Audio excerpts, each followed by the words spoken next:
तो फिर से एक बार आप लोगों का स्वागत है। इस वीडियो में हम लोग एनसीईआरटी गणित कक्षा 10 का प्रश्नावली 5.2 के 8 नंबर के प्रश्न को सॉल्व करेंगे। यहां पे 8 नंबर में है कि एक एपी में 50 पद हैं, यानी पदों की संख्या 50 है और पदों की संख्या को हम लोग यन से सूचित करते हैं। मतलब एपी में 50 पद है, मतलब यन का मान कितना है? 50 है। आगे बढ़िए। जिसका तीसरा पद को ए से सूचित करते हैं। तीसरा पद है तो A3, मतलब तीसरा पद मतलब A3 कितना है? 12 है। और अंतिम पद 106 है। अंतिम पद को हम लोग AN से सूचित करते हैं, तो इसका मतलब AN बराबर कितना है? 106 है। आगे देखिए, इसका 29वां पद ज्ञात कीजिए। मतलब हमें 29वां पद ज्ञात करना है। पद को किससे सूचित करते हैं? ए से। 29वां पद है तो मतलब A29 हमें निकालना है। और A29 का सूत्र होता है A प्लस तो होगा ही, यहां पे 29 है तो 29 से एक कम, यानी 29 से एक घटाएंगे तो 28 होगा ना, तो 28D कर लेंगे। यानी A29 से एक कम A प्लस करके 28D कर लेंगे। 29 है तो इससे एक कम 28D कर लेंगे।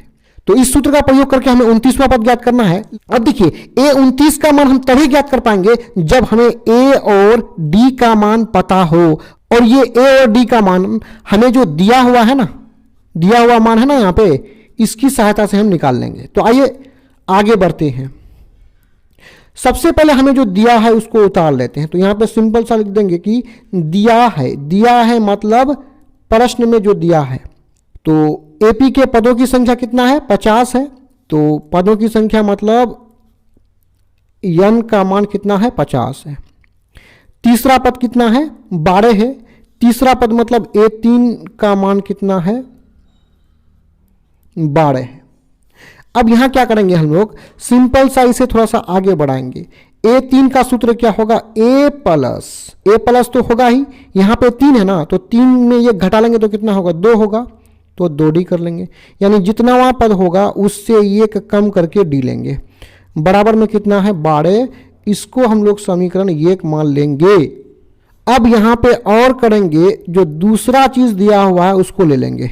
यानी यहां पे देखिए आगे, इसको तो ले लिए। अब अंतिम पद 106 है। अंतिम पद को AN से सूचित करते हैं, तो AN कितना है? 106 है। तो AN हमें कितना दिया हुआ है? 106। अब यहां सिंपल सा क्या करेंगे? AN का जो सूत्र है उसका प्रयोग कर लेंगे। तो AN के स्थान पर AN का सूत्र A plus N-1 into D का प्रयोग करेंगे। ये AN का सूत्र है, बराबर में कितना है? 106। अब यहां पे थोड़ा सा ध्यान से देखिए, यहां पे जो यन है ना, यन का मान हमें दिया हुआ है। कितना दिया हुआ है? यन बराबर 50 दिया हुआ है। तो यन के जगह में हम 50 रख लेंगे, यानी A प्लस, यहाँ यन के जगह में 50 रख लेंगे और माइनस में 1 है और इनटू क्या है? D है, बराबर 106 कर लेंगे। आइए इसको आगे बढ़ाते हैं। A प्लस करेंगे और 50 से ये घटेगा तो कितना होगा? 49। D है तो D लगा लेंगे, बराबर में 106। इसको समीकरण 2 नाम दे देंगे। अब सिंपल सा क्या करेंगे कि समीकरण 1 और 2 को हम लोग विलोपन विधि से हल कर लेंगे, जिससे हमें A और D का मान प्राप्त हो जाएगा। तो सिंपल सा लिख देंगे कि समीकरण 1 तथा 2 से, नीचे में दोनों समीकरणों को लिख लेंगे। तो समीकरण 1 कितना है? A प्लस 2D बराबर 12। A प्लस 2D बराबर 12, यह है समीकरण 1। और समीकरण 2 क्या है? A प्लस 49D बराबर 106। A प्लस 49D बराबर 106, यह है समीकरण 2। देखिए, विलोपन विधि से हल करने के लिए हमें कोई ना कोई एक पद समान बनाना होता है। तो यहाँ A वाला पद आपस में क्या है? समान है। तो हम यहाँ सीधे घटा लेंगे और कुछ नहीं करेंगे। तो घटाएंगे तो लिखना पड़ेगा कि घटाने पर। तो जब भी घटाते हैं तो नीचे वाला जो समीकरण है उसका साइन बदल जाएगा। तो यहाँ A के सामने में प्लस है, कुछ भी नहीं तो क्या प्लस है, तो प्लस को किस में बदल देंगे? माइनस में। यहाँ प्लस है तो प्लस माइनस में बदल जाएगा। 106 के आगे में प्लस माइनस कुछ है नहीं है, तो हम प्लस समझते हैं, तो प्लस का उल्टा माइनस बना देंगे। अब ये दोनों पद क्या है, समान है और यहाँ माइनस है, तो ये दोनों आपस में घट के समाप्त हो जाएगा।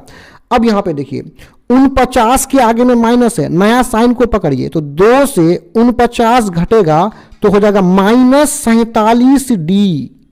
क्योंकि माइनस वाला संख्या बड़ी है तो इसके सामने माइनस होगा, बराबर कर लेंगे। अब उसी प्रकार 12 में से हम 106 को क्या करेंगे, घटाएंगे, क्योंकि 106 जो बड़ी संख्या है इसके सामने माइनस है तो हम माइनस लगा लेंगे और उल्टा घटा लेंगे, यानी 106 में ही 12 को घटाएंगे। तो 6 में से 2 गया 4 और यहाँ 10 में से 1 गया 9, यानी 94। माइनस में कितना हो जाएगा, 94। आइए इससे डी का मान हमें मिलेगा, आगे बढ़ाते हैं इसको। डी बराबर इस तरफ क्या है -94 और -47D के साथ गुना के रूप में है, इधर आएगा तो भाग लग जाएगा, ऊपर नीचे माइनस माइनस कट जाएगा, 47 1 कम 47, 47 दूने कितना हो जाएगा, 94 हो जाएगा। और डी का मान हमें कितना प्राप्त हुआ, 2। आइए इस डी के मान को हम लोग समीकरण 1 में रख लेते हैं, जिससे हमें ए का मान प्राप्त होगा। तो उसी बात को लिखेंगे कि सिंपल सा डी का मान इसको काट दिए हैं, डी का मान समीकरण 1 में रखने पर, समीकरण 1 में रखना है तो सबसे पहले समीकरण 1 को उतारते हैं। समीकरण 1 है a + 2d बराबर 12, a + 2d बराबर में है 12। या करेंगे a प्लस यहाँ पे कितना है, 2 है, और देखिए डी का मान कितना आया है, डी का मान हमें 2 प्राप्त हुआ है, तो डी के स्थान पर 2 रखेंगे, बराबर में कितना है, 12 है। a प्लस यहाँ पे 2 दूने कितना हो जाएगा, 4 और बराबर में कितना है, 12 है। तो चलिए इसको आगे बढ़ा लेते हैं। यहाँ पे a बराबर हो जाएगा, इधर 12 है, +4 को बराबर के इस तरफ करेंगे तो इसका प्लस माइनस में बदल जाएगा, यानी -4 हो जाएगा। a बराबर देखिए 12 में से 4 को घटाएंगे तो हमें 8 प्राप्त होगा। a का मान 8 प्राप्त हुआ और d का मान 2 प्राप्त हुआ है। अब a और d जब मिल गया है तो अब हम आसानी से जो ये 29वां पद हमें निकालना था वो आसानी से हम निकाल सकते हैं। तो आइए निकाल लेते हैं।